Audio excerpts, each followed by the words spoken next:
নূরজাহান জিনিস চিনে, বুঝছো? আমি বৌদি এক পিস, ঠিক আছে? আমার কোনো বিকল্প নাই, আমার বিকল্প শুধু আমি একা, বুঝছো? নিজের ঢোল নিজে পিটাইতে থাকো, ঠিক আছে? আর শোনো, জীবনেও আমার আর রাস্তার মধ্যে আটকাবা না। যদি আটকাও তাহলে কিন্তু আমি লোকজন জড়ো করে তোমার মাইর খাওয়াবো বললাম। ও বাবা, ভয় পাইছি। শোনো, ফুসকা লাগি তোমাকে বলছে, বুঝছো? তুমি নাকি একটু বদমেজাজি, তুমি নাকি তোমার প্রয়োজনে তাকে ব্যবহার করো। আসলে গরিব মানুষ তো, বেচারা কি বলবে, তাই না? শোনো, ওকে যেহেতু তুমি বেছেই নিয়েছো, মানে ফুসকালার প্রেমে পড়ে গেছো তুমি, বুঝছো? তুমি সবার একটা পারমিশন নিয়ে ওকে বিয়েটা করে ফেলো।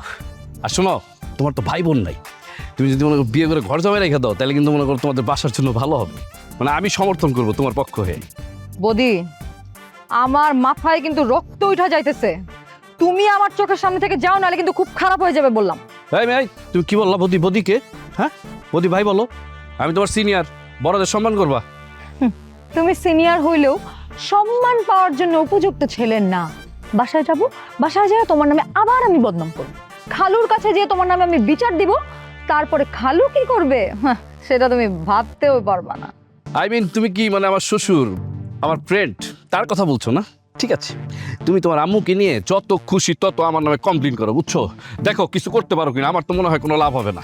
কি করব সেটা আমি নিজে খুব ভালো করে জানি। তুমি একটা কাজ করো, তুমি বাসা খুঁজতে থাকো, কারণ আমাদের বাড়িতে তোমার আর থাকা হইতেছে না। কথাটা যেন মাথায় থাকে।